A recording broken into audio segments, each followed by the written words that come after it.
அஸ்ஸலாமு அலைக்கும் வரஹ்மத்துல்லாஹி வபரகாத்துஹு. இன்றைக்கி நாம் நலக்கண்ணாடி வாழ்வியல் கிளினிக் அப்படிங்கிற புத்தகத்தை பற்றி பார்க்க போகிறோம். இது வந்து தமிழ் திசை வெளியிட்டிருக்கிறாங்க. டாக்டர் விக்ரம்குமார் அப்படிங்கிறவர் இதை எழுதியிருக்கிறாரு. இந்த புத்தகத்தில் நிறைய விஷயத்தை பற்றி நமக்கு சொல்லி தந்திருக்கிறாரு. அதில் 6வது பகுதியில் இடுப்புக்கும் கொஞ்சம் வேலை கொடுப்போம் அப்படிங்கிற விஷயத்தை பற்றி சொல்கிறார். இன்றைக்கி நிறையா பேர் குனிஞ்சு நிமிர்ந்து வேலை பார்க்குறது கிடையாது. ஒயிட் கலர் ஜாப்னு சொல்லுவாங்க, உட்கார்ந்த இடத்துல வேலை பார்க்குறது. இடுப்புக்கு வேலை இல்லாத ஒரு விஷயத்தை தான் இன்றைக்கி நம்ம செஞ்சுக்கிட்டு இருக்கிறோம். இது நம்முடைய உடலுக்கு தீங்கு விளைக்கு வைக்கக்கூடியதாக இருக்குது. எப்படியெல்லாம் இன்றைக்கி நம்ம இடுப்புக்கு வேலை கொடுக்காமல் இருக்கிறோம் அப்படிங்கிறத பட்டியலிடுறாரு. அதில் அவர் சொல்கிறாரு வந்து, இப்போ மழை ஜலம் கழிக்கும்போது யூஸ் பண்ணக்கூடிய பாத்ரூம் கூட இன்றைக்கி என்ன செய்கிறதில்ல, சொகுசான பாத்ரூமை தான் நம்ம இன்றைக்கி தேடி போகிறோம்.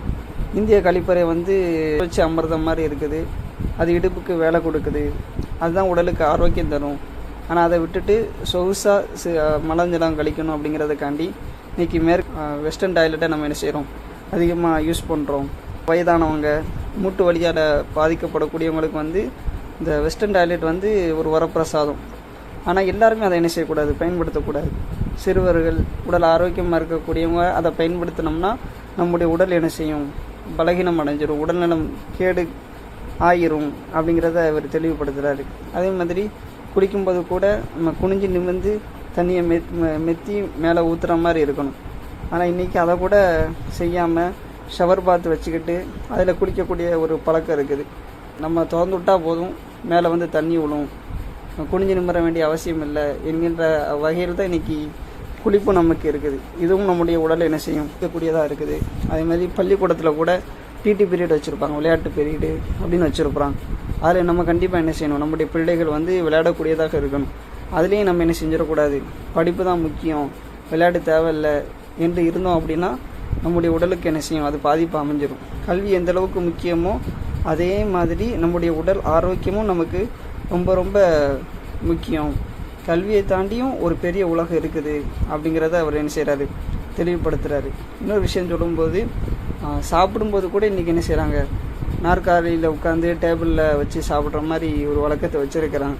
இதுவும் உடல் ஆரோக்கியத்தை என்ன செய்யும், கெடுக்கும். நம்ம கீழே உட்காந்து சம்மணம் விட்டு உட்காந்து சாப்பிட்டா தான் நம்முடைய இடுப்பு பகுதி வேலை செஞ்சு முறையாக உடல் ஆரோக்கியமாக இருக்கும். எல்லாத்துலேயுமே நம்ம சொகுசு வாழ்க்கைக்கு என்ன செஞ்சுக்கிட்டு இருக்கோம், பழகிக்கிட்டு இருக்கிறோம். இது வந்து இதோடைய ஆரோக்கியத்தை கெடுக்கும்ங்கிறத சொல்கிறாங்க. அதேபோல் 7வது பகுதியில் வந்து ஆரோக்கியம் தரும் ஆர்கானிக் உணவுகள் அப்படின்னு சொல்லிட்டு நமக்கு சொல்கிறார். அதாவது செயற்கை உணவுகளை நம்ம என்ன செய்யக்கூடாது, சாப்பிடக்கூடாது. இயற்கையாக விளைவிக்கக்கூடிய இயற்கை முறையில் வரக்கூடிய உணவுகளை தான் நம்ம சாப்பிட்றணும். அதுதான் ஆர்கானிக் உணவு அப்படிங்கிற இன்றைக்கி என்ன செஞ்சுருக்கிறாங்க, பேர் வச்சுருக்கிறாங்க. நம்ம இன்றைக்கி வந்து நிறைய ஆர்கானிக் உணவுகள் இன்றைக்கி நமக்கு கிடைக்கிறது கிடையாது. செயற்கை உணவுகள் தான் அதிகமாக பல்கி பெருகி இருக்குது.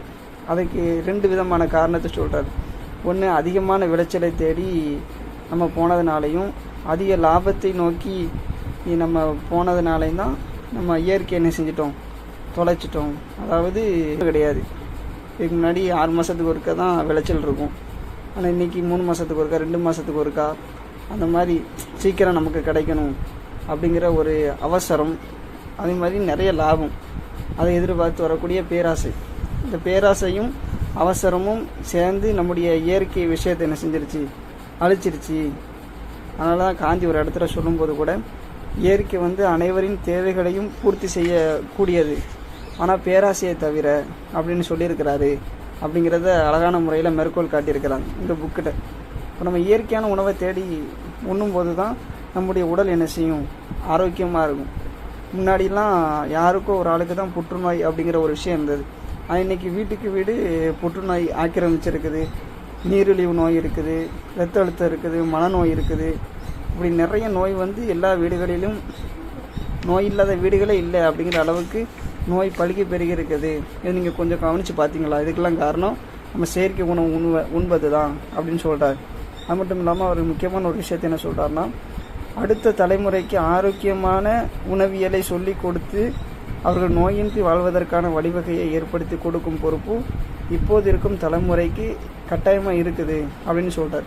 அது மட்டும் இல்லாமல் இந்த இயற்கை உணவில் தான் உடலுக்கு நோய் எதிர்ப்பு சக்தி, உடலை வலுவாக வைத்திருக்கக்கூடிய சக்தியை அந்த இயற்கை உணவில் தான் இருக்குது அப்படிங்கிறதையும் அவர் சொல்லி காட்டிருக்கிறாரு.